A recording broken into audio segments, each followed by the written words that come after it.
안녕하십니까? 하나온 문학관 TV를 진행하는 손흥섭 시인입니다. 시청자와 문인 여러분, 오늘도 함께해 주셔서 감사합니다.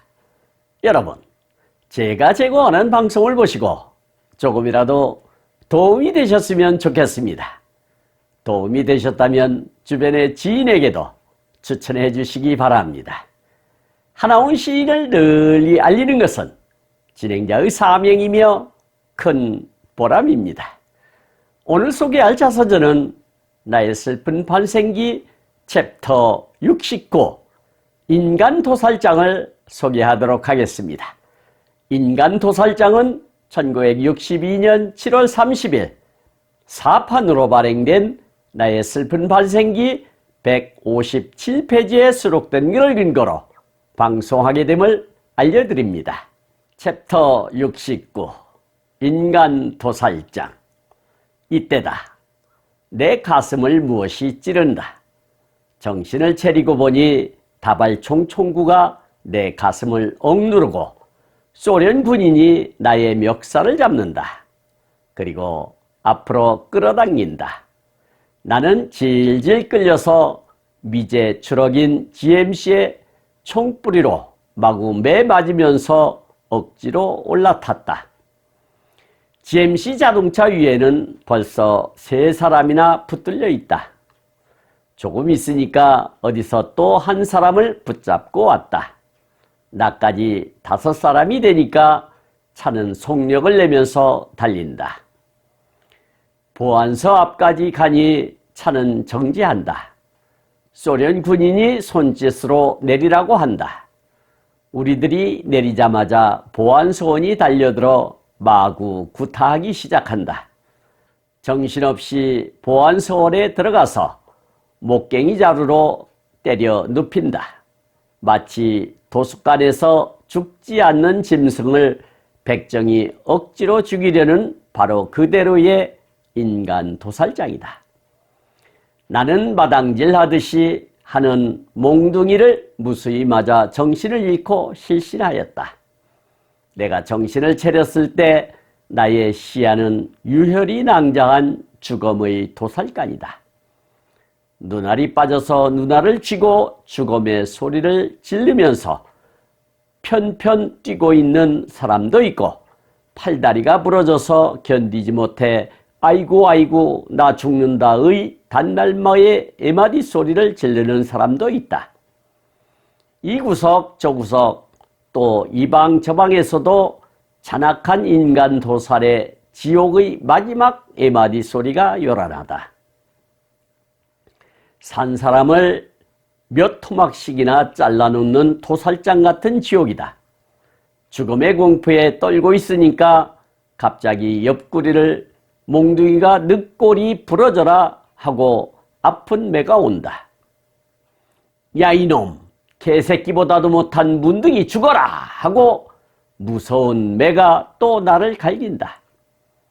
어둠이 짙어갈 무렵 나는 약 20명 남짓한 오늘의 폭도의 주동자 측에 끼어서 화물 자동차에 실렸다.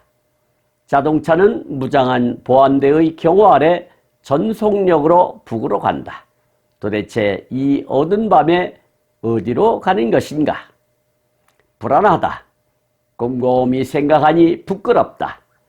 오늘의 이 사건의 주장자가 되었다면 무슨 벌이라도 받고 싶고 하나의 원망도 없거늘 하필 왈 대무대의 구경꾼이 아니 문둥이가 자동차는 높고 붉은 벽돌담을 싼 소위 교화소라고 하는 형무소에 들어간다. 내가 이 따위의 목숨을 받아 형무소라는 것은 이번이 처음이다. 이렇게 생각하니 기분도 이상하다. 제3동 6호라고 쓰여진 감방으로 간수의 안내로 한 방에 10명씩 들어가며 갇힌다. 컴컴한 감방에는 조의 집만 깔려있고 텅 빈데 찬바람만 일고 있다. 방구석에 나무로 만들어진 물통 같은 것이 있다. 무엇인가 물어보니 인간의 생리적 태설을 담는 용기라는 것이다. 밤이 깊었는데 저녁밥도 없다. 점심 저녁을 안 먹은 굶주림과 추위와 매맞은 타박에 견딜 수가 없다. 곧 목숨이 떨어질 것 같은 임종의 신음이 몸을 아프게 한다. 옆방이나 건넌방의 감방에서는 학생들이 합창을 하고 거기에다가 하모니카까지 불어서 장단을 맞춘다. 간수가 염라대왕처럼 소리소리 지르면서 떠들지 말라고 고함질한다. 그럼에도 불구하고 학생들은 여전히 합창이니 하모니카를 불러 제낀다. 중학생이란 어느 시대라도 하모니카로서 불던 노래들이 이 밤에 들려오는 것 같다. 밤 2시가 되었을까? 간수의 전부 일어나라는 소리에 일어났다. 조금 있으니까 무거운 감방문이 열린다. 우리들은 간수의 뒤를 따라서 어떤 방으로 들어갔다. 신분조사가 시작된다. 그 다음에 체포된 경위를 말하고 또 오늘의 사건에 대한 자비판을 강요한다. 조사관은 어떤 신분의 사람인지는 알 수 없으나 나를 조사하고 나서는 동무는 앓는 동무 같은데 왜 반동 학생들과 야합하여 애국적인 인민에 반하고 적이 되려고 합니까? 쏘는 소리로 나의 답변을 요구한다. 나는 길거리에서 구경하다가 애매하게 붙들리고 또 죽어라 매까지 맞았습니다. 동무구경이 뭐요? 구경한다는 그것이 우리 인민을 배반하는 것이요. 우리들의 조사는 끝났는지 간수의 안대로 도로 감방에 인도한다. 견딜 수가 없다. 추위와 굶주림과 타박상에서 오는 심한 동통이 밤새 나를 괴롭혔다. 새벽을 알리는 새들이 밖에서 무심코 울어댄다. 새가 울기 시작하면서부터는 먹같이 검었던 감방도 어느 하늘의 한 구석에 걸려있는 것 같은 높은 창구에서 회색빛이 희벌거린다. 차차 시야를 분간할 수 있는 감방의 모습이란 언젠가 소련 영화에서 본 스탈린그라드의 최후에 죽은 독일 병정의 얼어 죽은 송장같이 앙상이 누워있다. 이 분위기를 표현한다면 마치 낡아빠진 신문지를 부벼서 다시 펴보는 그것이 아니면 바로 그러한 먼지 속의 망각의 폐물을 보는 그것이다. 간수의 고함소리에 검은 송장들은 찬설이 맞은 군뱅이처럼 어물어물 일어나면서 조반을 받는다. 정제약처럼 된 정말 콩밥이 조그만한 감방문 구멍에서 들어온다. 손에다 받아먹는 사람도 있고 구역질 난다고 다른 사람에게 주는 사람도 있다. 나는 굶주림과 추위에 하는 수 없이 이 콩밥을 먹었다. 그나마도 먹으니 배가 더욱 고프다라고 챕터 69를 기록하고 있습니다. 시청하시면서 혹 이해가지 않는 문장이 있었나요? 아니면 어려운 단어가 있었나요? 조금 더 깊이 있게 살펴보도록 하겠습니다. 첫 번째 단원을 보도록 하겠습니다. 이때다. 내 가슴을 무엇이 찌른다. 정신을 차리고 보니 다발총 총구가 내 가슴을 억누르고 소련 군인이 나의 멱살을 잡는다. 그리고 앞으로 끌어당긴다.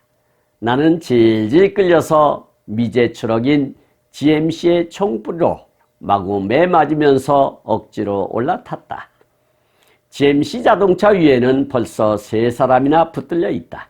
조금 있으니까 어디서 또 한 사람을 붙잡고 왔다. 나까지 5사람이 되니까 차는 속력을 내면서 달린다. 보안소 앞까지 가니 차는 정지한다. 소련 군인이 손짓으로 내리라고 한다. 우리들이 내리자마자 보안소원이 달려들어 마구 구타하기 시작한다. 정신없이 보안소원에 들어가서 목갱이 자루로 때려 눕힌다. 마치 도숫간에서 죽지 않는 짐승을 백정이 억지로 죽이려는 바로 그대로의 인간 도살장이다 라고 챕터 69를 열고 있는데요. 함흥의과대학생이 불을 지피고 중학생들이 휘발유를 부은 쌀을 달라는 주민 봉기에서 얼떨결에 앞잡이가 된 하우는 다발 총구의 협박을 받으며 소련군의 군하에 짓밟혀 여타 4명과 함께 보안소까지 끌려갔는데 GMC에서 내리자마자 곡괭이 자루에 마구 구타를 당하고 마치 도살장의 짐승 취급을 받았나 봅니다. 사회 치안 유지를 담당한 입장에서는 어떻게 하든 시위를 막아야 할 책임이 있고 누가 되었든 간에 연루된 책임자를 발굴해 족쳐야 할 의무가 있기에 재수 없이 하운이 그 그물망에 걸려든 꼴이 된 것이죠. 여기서 미제라고 하는 것은 미국에서 만든 물품을 뜻한다 하겠고요. GMC라고 하는 것은 미국 GM이라는 상용자동차 제조회사를 말하는데 제네럴 모터스 트럭 컴퍼니의 약자라 할 수 있겠습니다. 구타라고 하는 것은 사람이나 짐승을 함부로 치고 때림을 말하는 것이고 목갱이라고 하는 것은 곡괭이의 방언이라 할 수 있겠습니다. 그리고 도수관이라고 하는 것은 도살장이나 푸죽간을 뜻하는 방언이 되겠습니다. 그리고 백정이라고 하는 것은 예전에 소나 돼지 등을 잡는 일을 업으로 삼던 사람을 뜻한다 하겠고요. 인간 도살장이라고 하는 것은 인간을 짐승인 소, 돼지 따위의 가축을 도살하는 것처럼 취급하는 것을 이르는 말이 되겠습니다. 다음 단원을 보도록 하겠습니다. 나는 마당질 하듯이 하는 몽둥이를 무수히 맞아 정신을 잃고 실실하였다.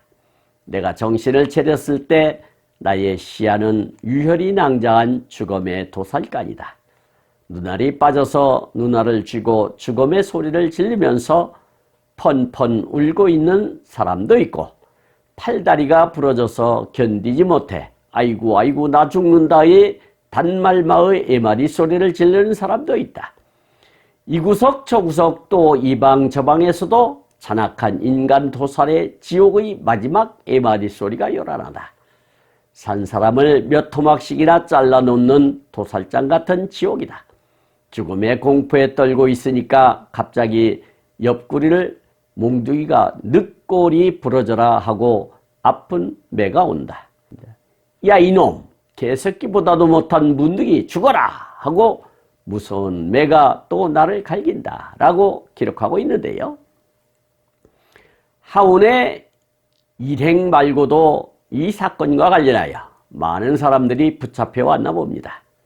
얼마나 두들겨 맞았는지 어떤 이는 눈알이 빠져 눈알을 쥐고 개성을 지르고 또 어떤 이는 팔과 다리가 부러진 상태로 단말마의 신음을 지르고 있는데 하운에게도 늑골이 부러지도록 옆구리를 뭔가로 가격했던가 봅니다. 그러면서 사람 같지도 않은 문둥이 새끼가 여기가 어디라고 끼어들어 하면서 짐승 다루듯이 했지 않았을까 그려봅니다. 마치 이러한 광경이 인간 도살장같이 느껴졌다는 생생한 증언입니다.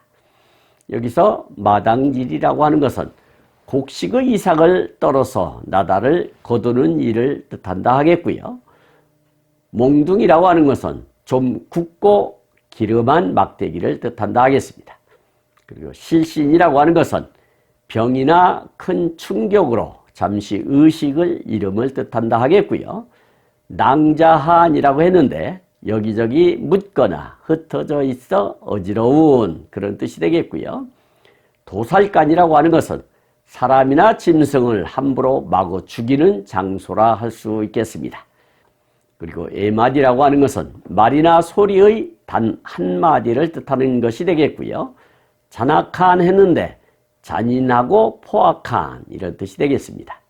늑골이라고 하는 것은 늑골은 뼈의 한 종류로 가슴 중앙에 위치해 있으며 심장과 폐 등의 중요한 장기를 보호한다 할 수 있겠습니다. 그리고 보통 갈비뼈라고 우리가 부르고 있죠. 다음 단원을 보도록 하겠습니다. 어둠이 짙어갈 무렵 나는 약 20명 남짓한 오늘의 폭도의 주동자 측에 끼어서 화물 자동차에 실렸다.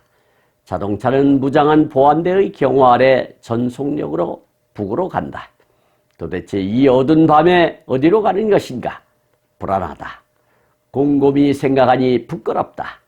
오늘의 이 사건의 주동자가 되었다면 무슨 벌이라도 받고 싶고 하나의 원망도 없거늘 하필 월 대모대의 구경꾼이 아니 문둥이가 자동차는 높고 붉은 벽돌담을 싼 소위 교화소라고 하는 형무소에 들어간다. 내가 이따위에 목숨을 받아 형무소라는 것은 이번이 처음이다. 이렇게 생각하니 기분도 이상하다. 제3동 6호라고 쓰여진 감방으로 간수의 안내로 한 방에 10명씩 들어가며 갇힌다 라고 기술하고 있는데요. 아마도 주동자로 몰려 잡힌 사람이 20여 명이었던가 봅니다. 밤이 되자 보안소에서 교화소라고 하는 형무소로 이감하였던가 본데요. 10명씩 나누어 수감을 하는데 하운은 제3동 6호실에 입감되었다고 하네요. 하운이 어처구니가 없었던 것은 차라리 주동자로서 잡혔으면 떳떳했을 텐데 구경꾼으로 얼쩡거리다가 잡혔으니 얼마나 창피하고 억울한 일이겠습니까? 아마도 교화소는 함흥에서도 더 북쪽으로 위치하고 있는가 보네요. 하운은 난생 처음으로 겪어보는 인생의 쓴 경험을 맛보게 되었군요. 여기서 폭도라고 하는 것은 난폭한 행동으로 소란을 일으켜 질서를 문란하게 하는 무리라 할 수 있겠습니다. 그리고 주동자라고 하는 것은 주체가 되어 어떤 일을 일으키거나 능동적으로 행하는 사람을 뜻한다 하겠고요. 교화소라고 하는 것은 교도소의 예전 말이라 할 수 있겠습니다. 그리고 감방이라고 하는 것은 교도소에서 죄수를 가두어 두는 방을 뜻한다 할 수 있겠고요. 간수라고 하는 것은 교도관의 예전 말이라 할 수 있겠습니다. 다음 단원을 보도록 하겠습니다. 컴컴한 감방에는 조의 집만 깔려있고 텅 빈데 찬바람만 일고 있다. 방구석에 나무로 만들어진 물통 같은 것이 있다. 무엇인가 물어보니 인간의 생리적 태설을 담는 용기라는 것이다. 밤이 깊었는데 저녁밥도 없다. 점심 저녁을 안 먹은 굶주림과 추위와 매맞은 타박에 견딜 수가 없다. 곧 목숨이 떨어질 것 같은 임종의 신음이 몸을 아프게 한다. 옆방이나 건넌방의 감방에서는 학생들이 합창을 하고 거기에다가 하모니카까지 불어서 장단을 맞춘다. 간수가 염라대왕처럼 소리소리 지르면서 떠들지 말라고 고함질한다. 그럼에도 불구하고 학생들은 여전히 합창이니 하모니카를 불어 제낀다. 중학생이란 어느 시대라도 하모니카로서 불던 노래들이 이 밤에 들려오는 것 같다라고 수리하고 있는데요. 그 시대의 감방을 잘 엿볼 수 있는 대목이네요. 아마도 조금이라도 추위를 견디기 좋게 하기 위하여 새 애양간처럼 조로된 집을 깔아 놓았나 봅니다. 그리고 방 안 한 구석에는 나무로 만든 물통 같은 것이 있어 물어보니 생리현상을 처리하는 통이라고 하네요. 점심과 저녁도 먹지 못했는데 밤이 깊었는데도 밥도 줄 생각도 없었나 봅니다. 앞방 옆방에서는 신음소리와 젊은 피 중학생들은 하모니카를 부르며 짙은 원색적 개성으로 항의를 했겠지요. 그 항의를 잠재우기 위하여 간수들은 또 나름의 방책으로 대항했을 것이 뻔하고요. 여기서 속간이라고 하는 것은 조속 집 간자로서 조집을 뜻한다 하겠습니다. 그리고 태설이라고 하는 것은 혓바닥에 형성되는 흰색 막을 말하는데 상피세포의 잔해, 음식물 찌꺼기 등을 말하나 여기서는 소변 또는 대변을 뜻한다 하겠습니다. 그리고 타박이라고 하는 것은 넘어지거나 부딪혀서 상처가 생기는 것을 뜻한다 하겠고요. 임종이라고 하는 것은 목숨이 끊어져 죽음의 이름을 뜻한다 하겠습니다. 그리고 하모니카라고 하는 것은 직사각형의 틀에 조그만 칸을 여러 개 만들고 칸마다 세부치 설을 끼워 만든 작은 리드 악기라 할 수 있겠습니다. 그 다음에 염라대왕이라고 하는 것은 불교 용어로서 시왕의 하나로서 죽어서 지옥에 떨어진 인간을 생전에 행한 선악에 따라 심판하여 벌을 준다고 한다고 합니다. 다음 단원을 보도록 하겠습니다. 밤 2시가 되었을까 간수의 전부 일어나라는 소리에 일어났다.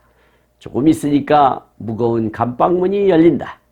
우리들은 간수의 뒤를 따라서 어떤 방으로 들어갔다. 신분조사가 시작된다. 그 다음에 체포된 경위를 말하고 또 오늘의 사건에 대한 자비판을 강요한다.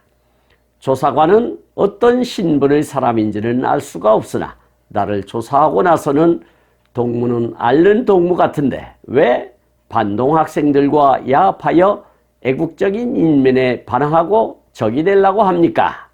쏘는 소리로 나의 답변을 요구한다. 나는 길거리에서 구경하다가 애매하게 붙들리고 또 죽어라 몇 가지 맞았습니다. 동무 구경이 뭐요? 구경한다는 그것이 우리 인민을 배반하는 것이요. 라고 기록하고 있는데요. 밤 2시쯤에 간수가 깨워 일어나도록 했던가 보네요. 아마도 취조를 하기 위해서겠지요. 하운도 어느 조사관 앞에서 체포된 경위를 듣고 오늘의 사태에 대한 자비판을 하라고 강요를 당했나 봅니다. 그리고는 조사관이 눈치가 빠른지 하운이 문둥병에 걸렸다는 사실을 알아채고 환자가 어찌하다가 이런 폭독에 가담하게 되었느냐고 꾸짖었던가 봅니다.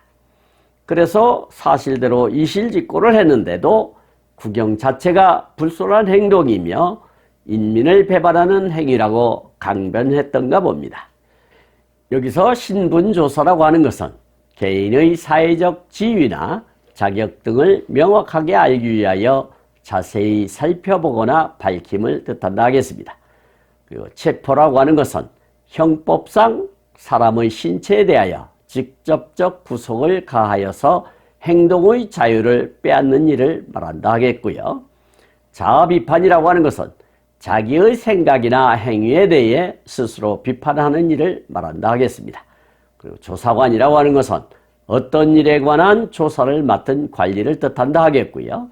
반동학생이라고 하는 것은 어떤 작용이나 움직임에 대하여 그 반대로 일어나는 작용이나 움직이는 학생을 뜻한다 하겠습니다.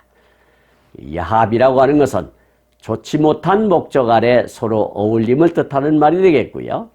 인민이라고 하는 것은 국가와 사회를 구성하고 있는 사람들을 뜻한다 하겠습니다.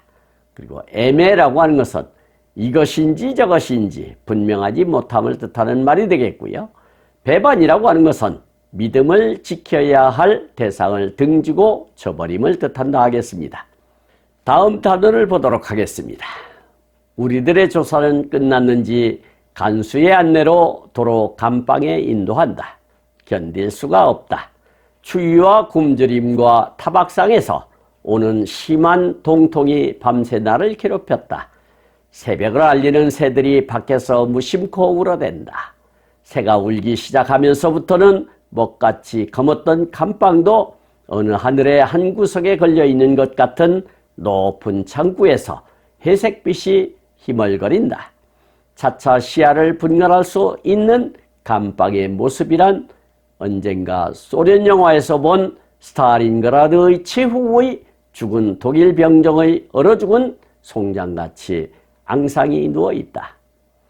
이 분위기를 표현한다면 마치 낡아 빠진 신문지를 부벼서 다시 펴보는 그것이 아니면 바로 그러한 먼지 속에 망각의 폐물을 보는 그것이다 라고 기술하고 있는데요. 하우는 조사가 끝나고 나서 다시 감방으로 돌아왔는데 두들겨 맞은 타박상의 통증과 쫄쫄 굶은 배를 움켜쥐고 잠이 나왔을까 싶습니다. 어느새 칠흑같이 어둡던 감방에도 한 줄기 빛이 들어오면서 차차 감방의 모습이 나타나는데 예전에 보았던 영화 스탈린그라드의 추억의 한 장면처럼 보였다고 하네요. 아마도 창밖에서는 철창에 갇힌 하온을 보고 새들이 조롱이라도 하듯 노래하고 있었나 봅니다. 여기서 타박상이라고 하는 것은 무엇에 맞거나 부딪혀서 생긴 상처를 말한다 할 수 있겠고, 동통이라고 하는 것은 중국식 단어로 신경에 가해지는 어떤 자극으로 인해 몸이 쑤시고 아픔을 뜻한다 하겠습니다. 그리고 희멀이라고 하는 것은 빛깔이 몹시 희고 멀겋다는 뜻으로 창으로 들어오는 한 줄기 빗줄기를 뜻한다 하겠습니다. 그리고 스탈린그라드의 최후라고 하는 것은 소련 영화로서 스탈린그라드에 있는 독일군을 소련군이 겹겹이 에워싸 몰살시킨 전사를 바탕으로 제작한 영화라 할 수 있겠습니다. 망각이라고 하는 것은 어떤 일이나 사실을 잊어버림을 뜻한다 하겠고요. 폐물이라고 하는 것은 쓸모가 다하여 못쓰게 된 물건을 뜻한다 하겠습니다. 마지막 단원을 보도록 하겠습니다. 간수의 고함 소리에 검은 송장들은 산설이 맞은 군뱅이처럼 어물어물 일어나면서 초반을 받는다. 정제약처럼 된 정말 콩밥이 조그만 감방문 구멍에서 들어온다. 손에다 받아먹는 사람도 있고 구역질 난다고 다른 사람에게 주는 사람도 있다. 나는 굶주림과 추위에 하는 수 없이 이 콩밥을 먹었다. 그나마도 먹으니 배가 더욱 고프다 라고 챕터 69를 마감짓고 있습니다. 아침 기상 시간이 되자 간수가 기상을 알리며 고함을 지르고 다녔나 봅니다. 그런데 영화 스탈린그라드의 최후에서 본 듯한 모습이 자신들이라는 것을 깨닫고 아연실색했겠지요. 세면할 시간도 없이 아침을 받아먹었던 것으로 보이네요. 문 하부에 설치된 구멍으로 주먹밥처럼 생긴 콩밥이 들어오자 예민한 친구는 구역질이 난다며 다른 사람에게 양보를 하였으나 하우는 워낙 배가 고프니 그냥 받아먹었던가 보네요. 허기를 메웠는가 싶지만 얼마나 양이 적었으면 더욱더 배가 고팠다고 고백을 할까요? 여기서 송장이라고 하는 것은 죽은 사람의 몸뚱이를 뜻한다 하겠고요. 꿈뱅이라고 하는 것은 군뱅이의 잘못된 표현으로서 매미의 애벌레를 뜻한다 하겠습니다. 조반이라고 하는 것은 아침에 끼니로 먹는 밥을 뜻한다 하겠고요. 정제약이라고 하는 것은 가루나 결정성 약을 뭉쳐서 눌러 둥글럽적한 원판이나 원뿔 모양으로 만든 약재를 뜻하는데 젖당, 초콜릿, 아라비아 고무 따위를 섞어 만든다 하겠습니다. 그리고 콩밥이라고 하는 것은 감옥에서 죄수가 먹는 밥을 이르는 말이 되겠고요. 굶주림이라고 하는 것은 먹을 것이 없어 배를 고른 일을 뜻한다 하겠습니다. 지금까지 함께 하신 시청자와 문인 여러분 감사합니다. 제가 하나온 문학관 TV를 방송하는 이유는 고난과 역경을 딛고 문학의 꽃을 피우신 하나온 시인을 널리 알리기 위해서입니다. 여러분의 주변이나 하나온 시인에 관심 있으신 분께서는 인터넷 포털 다음의 카페에서 하나온 문학관을 검색하여 가입하시면 고 하나온 시인에 대한 다양한 자료를 접할 수 있으며 많은 시인과 문학활동을 함께 할 수 있습니다. 그리고 유튜브에서 하나온 문학관 TV를 검색하시면 하나온 시인의 진면목을 발견하실 수 있습니다. 다음 제262화는 하나온 시인의 자서전 나의 슬픈 반생기 챕터 70 죽음의 다리를 소개하도록 하겠습니다. 그리고 광고 말씀드리겠습니다.